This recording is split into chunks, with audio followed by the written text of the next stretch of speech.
What's goody, everybody? It's Keeman. I'm back with my tea of the day. Welcome to season 3, episode 25. Tres y dos, siete, no, dos, cinco. And it's time to really get down to the nitty gritty. It's time to really dive into a legend versus an icon. And is there any superstars in the making? And do they just not create those anymore?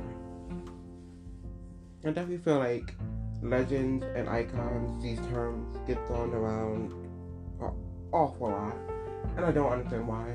Because a lot of people, a lot of artists are not looking to be a legend or a superstar, or they don't have those qualifications. They don't have that. It just can't be that. Not everyone can be a superstar, a icon, or a legend. Like, it just may not be in them due to, like, I guess, several different reasons, like just staying power, their longevity, their essence as a person, their power as an artist, their uniqueness. A lot of these artists are very much the same. It's like you look at one, you look at all. So let me really go deep down and describe. For me, a icon is a popular person, but a person who's sustained some type of likeness within their field, within the music industry. They made a name for themselves. They created their own fan base from the ground up. A lot of people can be icons, but a lot of people cannot be iconic, if that makes sense. It's like a lot of people can be popular, but not everyone can be that girl. And a lot of times, a lot of artists are not that girl. It's not their time. They just don't have that presence. And that's within that person. And everyone doesn't have that presence that shakes the table that, like, oh, they're here. And they're not coming to play. Like, what's a good example? I feel like Ciara will be considered an icon by now. Like, she's put in her work. She has some statement pieces. Definitely Sarah. I feel like she had a few statement pieces. When she first came out, it was a little rocky. She was trying to get her sticking, but she was very popular. And I feel like icons are like the popular ones. But eventually, not everyone's gonna stay popular. Not everyone's gonna stay to the test of time. And I feel like Sarah was definitely a great example of that. Because even though she may be influential, she may be a important part of the music industry, but she hasn't had a outlandish or a impactful anything that really shaped the industry, that shaped the genre, that shaped R&B and pop at all. So legends shape the culture. They shift the culture. They are the culture. They fight for the culture. Like, these are people who really are about their shit and really care about their craft. Icons that they don't necessarily have to care about the craft. They could just really be about making money. But if we're gonna really go deep down, let's look at artists back then to artists now, and why it's so easy to throw around those terms of legends and icons, because the bar is lowered. So it's easily to get X amount of this, X amount of that. Because back then people had to go in the store to purchase your music. They had to go in the store to buy your records, to buy your CDs, to buy your DVDs, to buy your cassette tapes, to buy your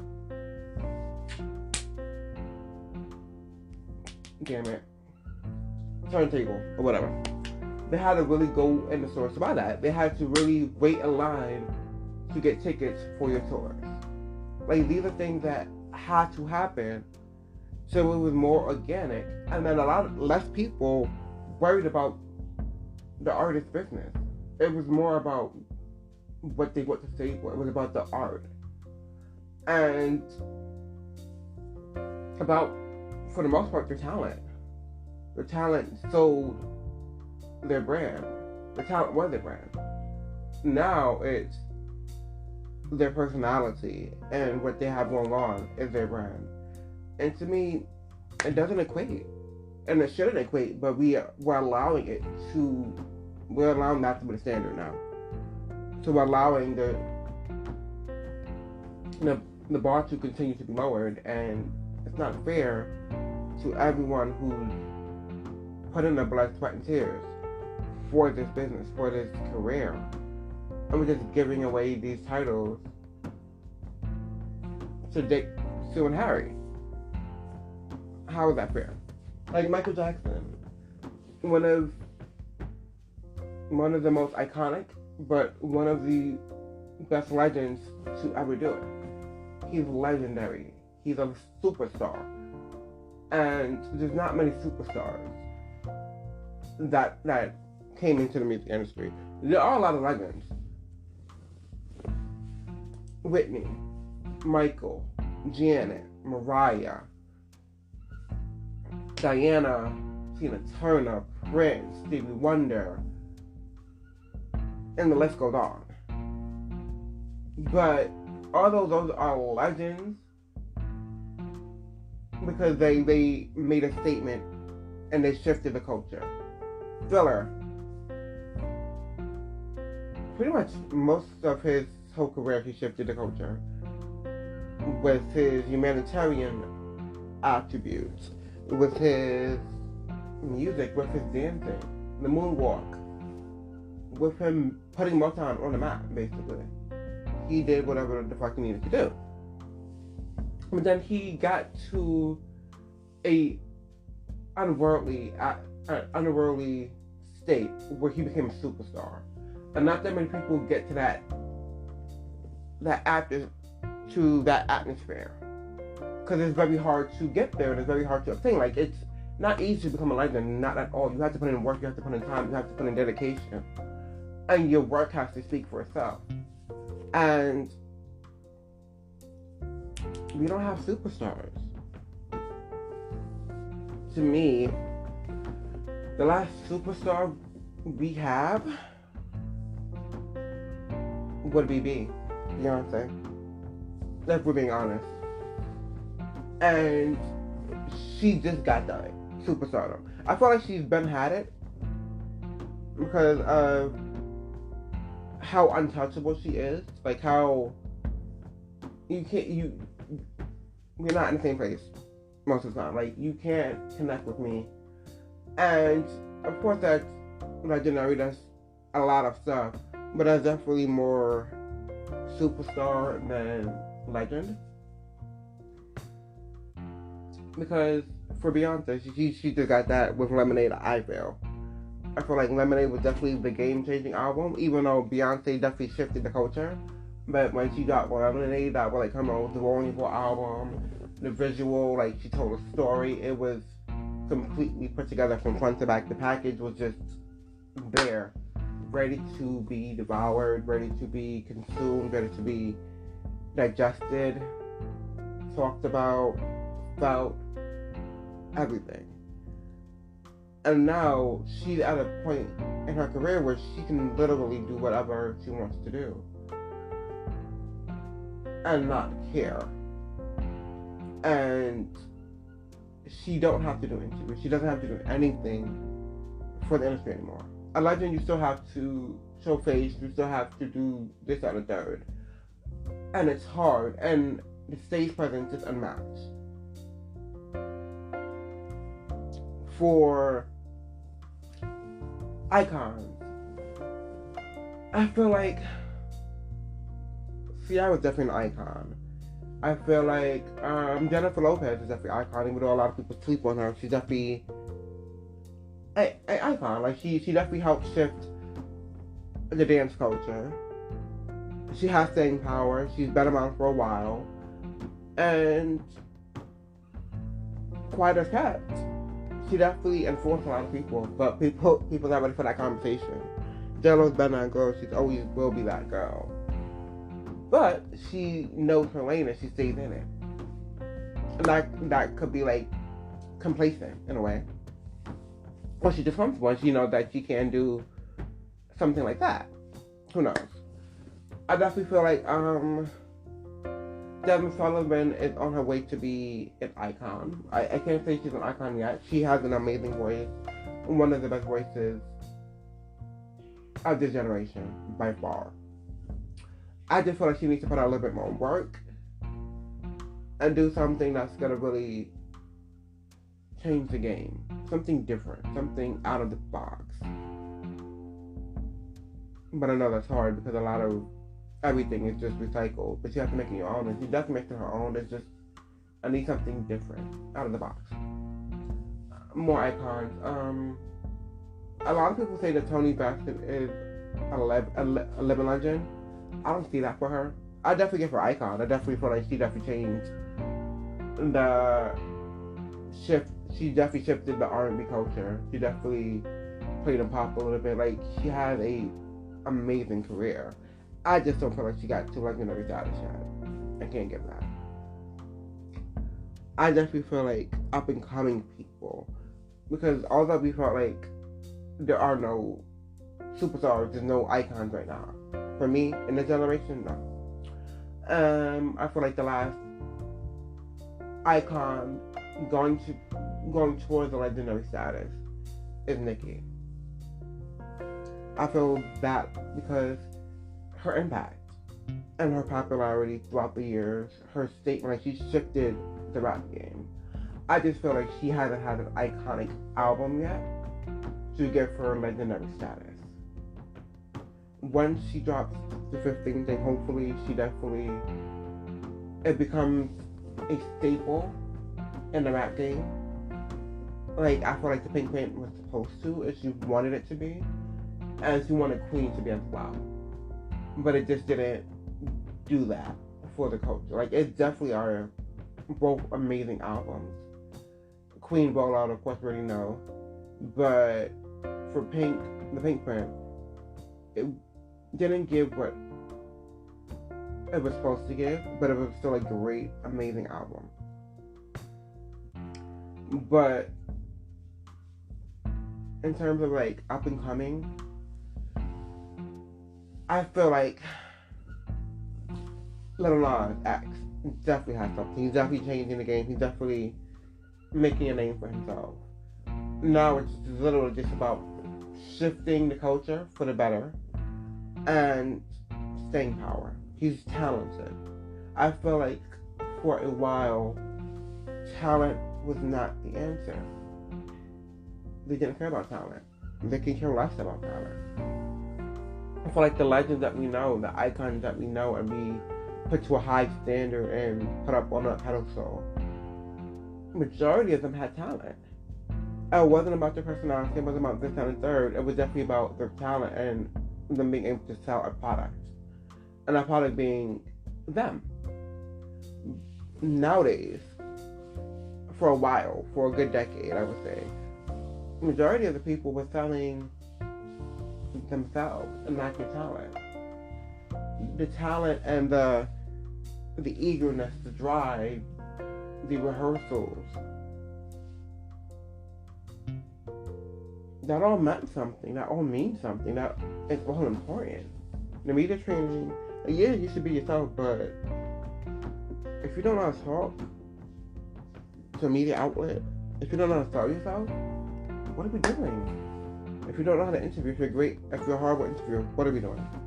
Because at the end of the day, I'm mad at you, and this is not my career, this is your career.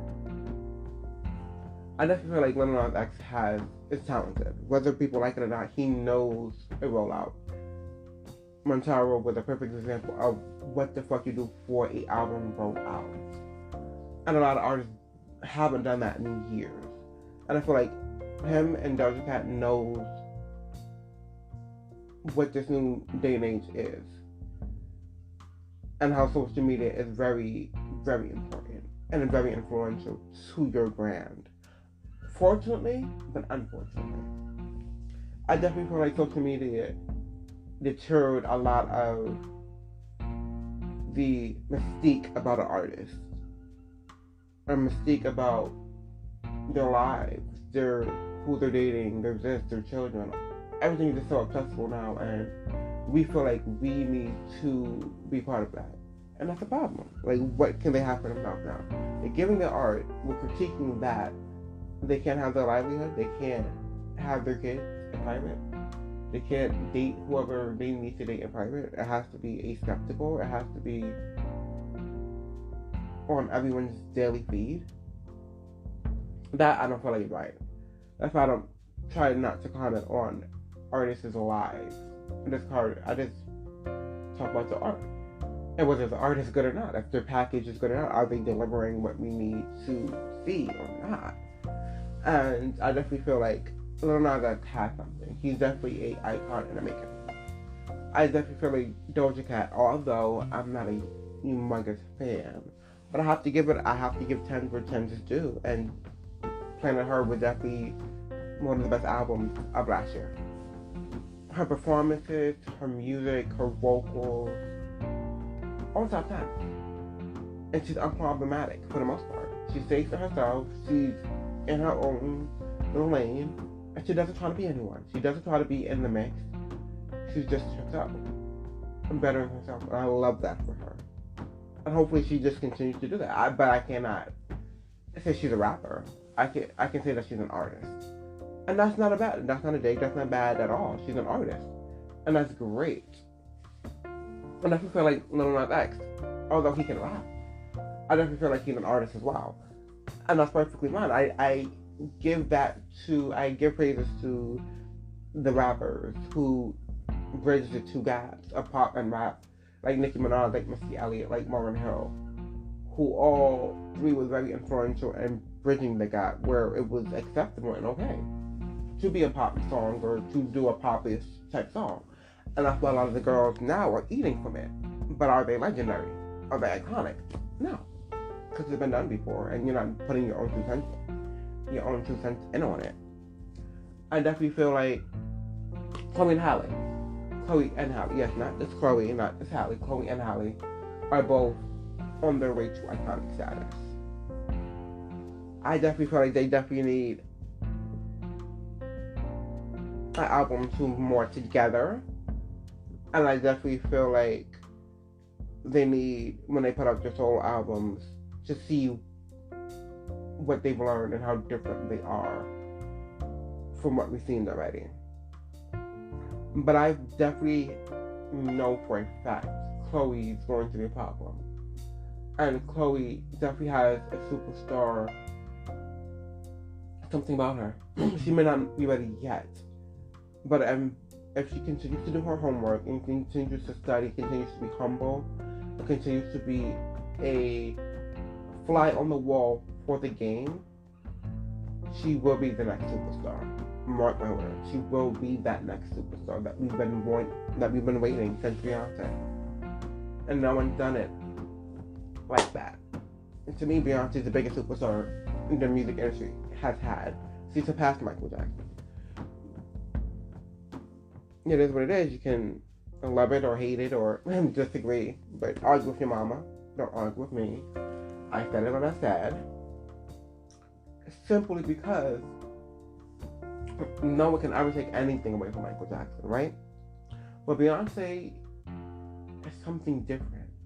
It's something fresh. It's something new. It's something that we haven't seen before. And it's just the essence. It's just the power that she has. And what she's been able to do. There will never be another Beachella.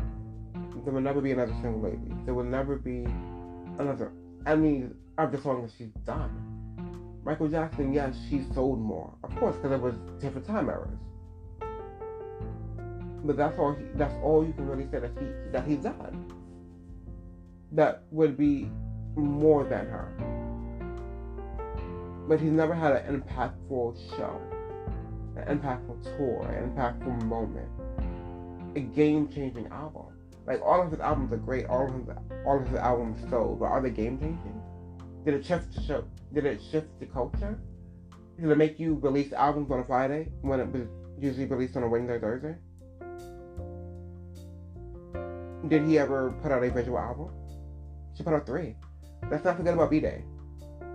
She tried it. It was cute. And didn't know what it was supposed to do because it wasn't that time and she wasn't ready for that. But Quiet as It's Kept, she has 3 visual albums.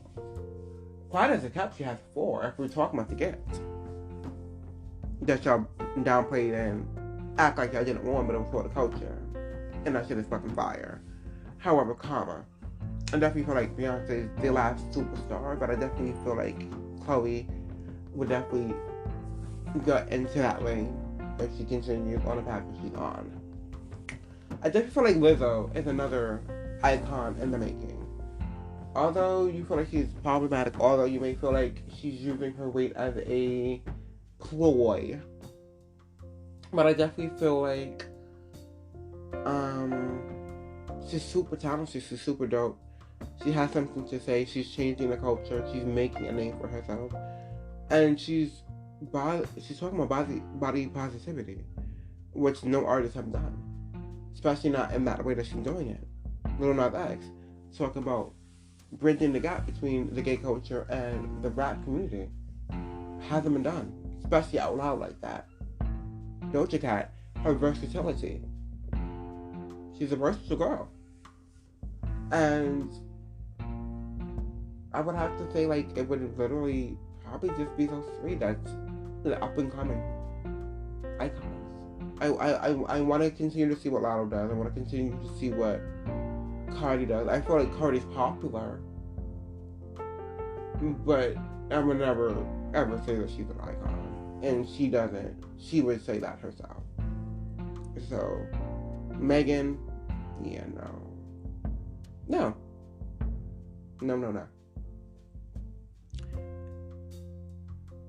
I need us to raise the bar back up. And we can, as a people, as consumers of the arts. We can tell the industry what the fuck we want. And if we want artists to really take care and hone on their craft, let's do that. Let's stop having singles that burn out. Let's stop having artists put out albums every year when they didn't fully promote that last album because they just wanted to be in our face so much. Because that's what we told them that we wanted. No. An album is supposed to literally last about 2 years to the next project. Between touring, between this, between that, the single that's supposed to populate before and during the album release, the performances that's supposed to happen. Like, yes, COVID, so it's a bit different, but it's not giving what it's supposed to give. And artists are becoming lazy, artists are becoming lackadaisy, and they're just giving us what they feel like we want. And when we tell them that we don't want that anymore, we want something different, we want something new, we want the old way, then they're going to go back to what the fuck is making them money.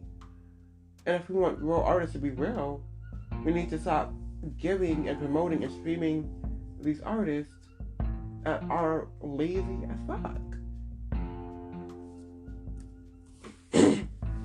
That's my beef with the new way. Like, I'm still a purchase type of person. I want to purchase the music. I want to have it on my phone, in my hand. I don't want to stream it. I don't believe in streaming. So I purchase my music. So I definitely feel like streaming hurted the community. It hurted the industry completely. You have to understand that CDs were going out of style, and CD players, and the iPad. No, not the iPad. That shit. The iPod. And all that stuff was going out of style. Of course, things are going to change. But I definitely feel like once you put things on streaming services, it's unfair. For one, the numbers don't correlate to pure sales. A lot of artists may look good on paper, but are they selling pure sales? No. And you can tell that they're not selling pure sales. They're selling their singles. And their singles are burning out, so they're putting out another single. Like many artists talk about this. And this is just the day and age that we're at, which I get. But no one's putting out a hit that really is a test of time. That's really going to be here 10, 20 years from now. No one's putting out music like that. And it's sad. Most of our faves are not putting out classic music.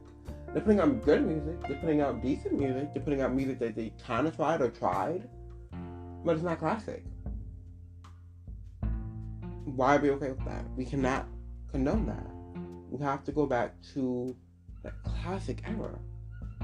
Or why are we listening? Why are we putting money and effort into these artists if they're not going to try? That's what it's saying. But this was Kimi Tea of the Day, Season 3, Episode 25. Where we talked about legends and icons. And are there any superstars? Have there been superstars? Who is the biggest superstar? And who could be a possible superstar in the making? And are there any legends in the house? Are there any icons in the house? Why is it being used so loosely? Find out on this episode. Laters.